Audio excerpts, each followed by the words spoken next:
Comme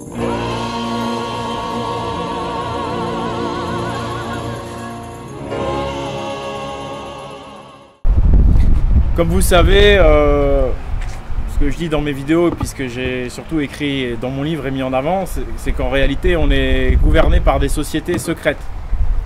Ces sociétés secrètes, elles nous gouvernent par l'intelligence. Et surtout elles nous gouvernent par la manigance, par la manipulation. Et évidemment quand on domine comme ça par la manipulation, c'est qu'on ne dit pas la vérité en fait au peuple. Et pourtant c'est très très difficile de cacher la vérité pendant des siècles comme ça. Et en fait, il s'avère que finalement, par moment, il la donne cette vérité. Parce que je crois que de toute façon, on ne peut pas garder un mensonge éternellement comme ça. C'est trop dur à garder. Et donc leur technique, un peu perverse, un peu joueuse, c'est de libérer la vérité dans un langage que nous, on ne comprend pas. Mais pour un esprit vraiment curieux, il va pouvoir s'apercevoir qu'on essaye de lui dire quelque chose. Donc c'est le langage hermétique. Le langage hermétique, c'est donc le langage de la plupart des sociétés secrètes. En tout cas, la cabale qui nous gouverne actuellement, c'est une cabale hermétique. Et moi, ce que j'insiste dans mon livre et dans mes vidéos, c'est que c'est une cabale en fait qui tire son origine, pour ce qui est du sol européen, de Rome en fait. C'est que toute cette manipulation, elle date depuis déjà très longtemps. Et pour ce qui est du sol européen, ça date depuis l'Empire romain. Pour moi, l'Empire romain a vraiment importé une caste, une cabale de gens qui manipulent. Et quand on regarde ce château, donc là, si vous regardez ici, vous pouvez voir en plein milieu un symbole double. C'est à la fois un casque romain et un aigle. Je ne sais pas si vous voyez bien. Ce casque romain, en fait, c'est un aigle couvre la bouche. Donc là, déjà, première référence à l'époque romaine. Ensuite, sur le côté droit et sur le côté gauche, regardez bien, vous avez le fameux SPQR. On a un drapeau donc SPQR romain avec au-dessus, vous savez, c'est vraiment le drapeau guerrier romain. Je sais pas exactement le nom d'ailleurs. Avec le laurier au-dessus de César. Vous en avez un à droite et un à gauche. Celui de gauche d'ailleurs, c'est un aigle qui est au-dessus. Donc vous avez encore les symboles guerriers romains. D'accord, j'invente rien. Donc on est à Maison Lafitte, 78, un château qui a été construit au 15e siècle, je crois, 16e siècle. 17e même. Ouais. Donc 1600, ouais voilà, donc vers l'époque de Louis XIV, pas loin. Donc bien après l'Empire romain, on retrouve encore en France dans le 78, dans une France dite catholique, on retrouve des symboles romains gravés. Donc tous ceux qui me disent ouais arrête avec dire que c'est Rome qui est le début de tout, Rome c'est pas si mal. Excusez-moi, mais Rome c'est toujours présent encore il y a 2 ou 3 siècles sur nos châteaux. Et quand vous regardez aussi les symboles Illuminati modernes, quand vous regardez le billet de 1 $, il y a aussi des caractères en latin. Je rappelle que le latin c'est une langue typiquement romaine, qui est pourtant morte, mais qu'on a encore chez les Illuminati modernes. Pourquoi? Parce que Rome c'est la continuité d'une cabale qui avait déjà démarré avant en Orient, mais pour ce qui est de nous, l'Europe, ça a démarré avec cet empire. Donc, si on va un peu plus loin dans la lecture, si on utilise des connaissances, je dirais, hermétiques, mais plus scientifiques. Alors, il y a une astrologie qui s'appelle l'astrologie hermétique, qui donne des tas d'indications. Je ne sais pas si vous connaissez le quadrivium. Tu connais le quadrivium? Ouais. C'est Romain le Toulousain, c'est ça? C'est quoi ton prénom? Damien. Damien le Toulousain connaît le quadrivium. Donc le quadrivium, c'est la science des nombres. Les nombres, la musique, la géométrie. Voilà, mais dans l'ordre. En fait, pour le faire dans l'ordre, c'est d'abord le nombre, parce que c'est le départ. Ensuite, la géométrie, c'est-à-dire les nombres dans l'espace. Ensuite, la musique, c'est-à-dire les nombres dans le temps. Et la finalité de tout ça, la science la plus pointue qui se sert de tout ça pour arriver à quelque chose de concret qui est l'étude des astres et l'étude également de l'effet des astres dans l'homme, qui sont des effets concomitants. C'est-à-dire que les astres impliquent directement, enfin influencent directement l'homme, mais pas tout. Ils influencent toute la vie terrestre. C'est l'astrologie hermétique. Donc c'est pas l'astrologie qu'il y a dans Téléstar ou dans Télémagazine. Hein. Ça n'a rien à voir, strictement rien à voir. La vraie astrologie hermétique, c'est beaucoup plus compliqué que ça. Et ça vient effectivement du quadrivium. C'est des sciences très très pointues, mathématiques, etc.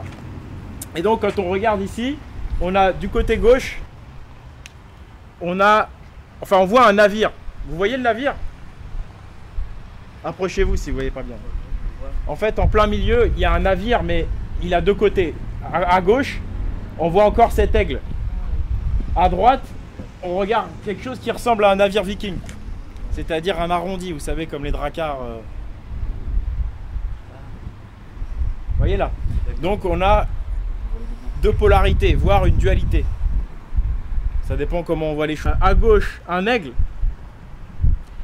sur un navire. Donc la proue du navire, c'est un aigle, mais regardez la forme de la proue. Vous voyez, ça fait comme un C. Vous voyez comme il y a un C qui est creusé dans la proue du navire. Vous voyez là? Alors, qui connaît le glyphe de la lune? Le glyphe de la lune. Là, on parle du quadrivium, encore de ces choses hermétiques, cette science cachée. Le C, ça symbolise la lune. Pour ceux qui ont lu mon livre, ils devraient le savoir. Jim, je t'attendais là, et puis... Donc, on a à gauche le symbole lunaire avec le symbole romain. À droite, on a une fleur ronde, mais surtout, la proue du navire fait un arrondi. Elle fait un rond, elle fait un cercle. Ouais. Mais là, surtout, par rapport... Donc, il faut toujours raisonner en termes de polarisation, de polarité. Par rapport à l'autre côté, on a le rond qui symbolise le soleil. Donc le soleil, ça symbolise également la lumière, ça symbolise également la connaissance. Et vous savez que les ancêtres scandinaves parlent toujours du retour du soleil, ils attendent le retour du soleil. Donc ça veut dire, c'est l'époque du bonheur pour l'humanité, c'est la connaissance, c'est ça le retour du soleil. Hein, parce que vous savez que les légendes nordiques nous disent qu'il fut un temps... tout le monde était bien heureux sur Terre et que depuis on souffre. Ça c'est la mythologie nordique qui nous le dit.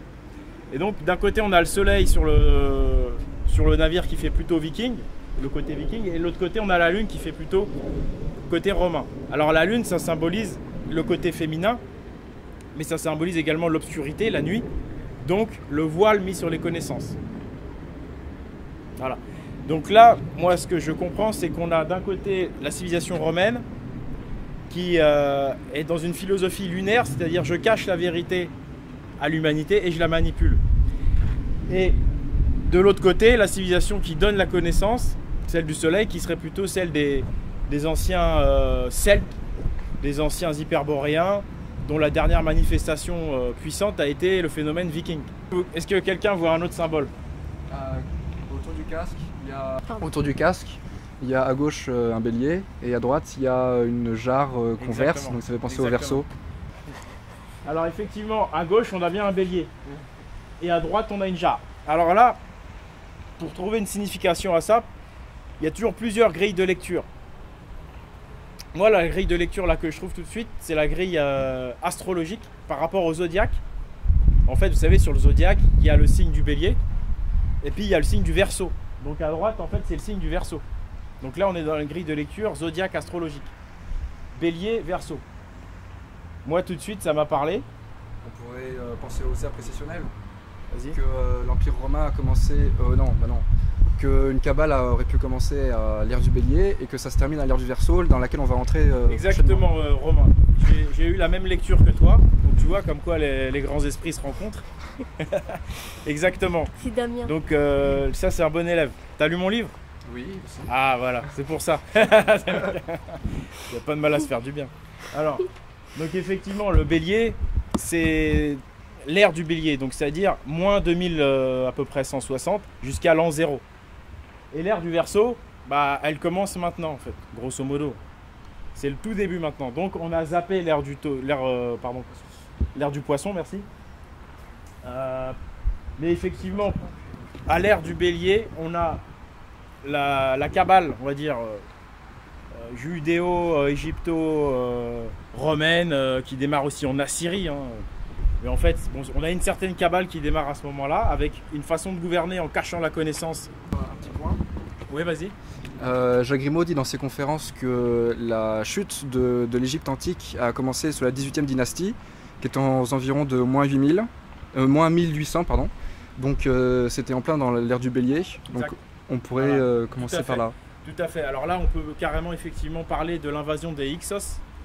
Les Hyksos, en fait, ce sont des gens qui viennent d'Assyrie, grosso modo, et puis qui ont effectivement infiltré l'Égypte avant de, et puis ensuite militairement de les agresser et effectivement de prendre le pouvoir en Égypte. Donc effectivement, moi je suis de ceux qui pensent que les Hyksos ont grandement à voir avec cette cabale. Parce qu'effectivement, l'Égypte s'effondre vers moins 1800 et le fameux bélier va commencer à être diabolisé parce qu'il y a l'ère du bélier, mais il y a aussi le bélier qui vient de Rame l'hyperboréen, qui était, on va dire, l'ancienne philosophie et l'ancien symbole de la civilisation d'avant. On revient à ça. Donc effectivement, on a d'un côté la civilisation romaine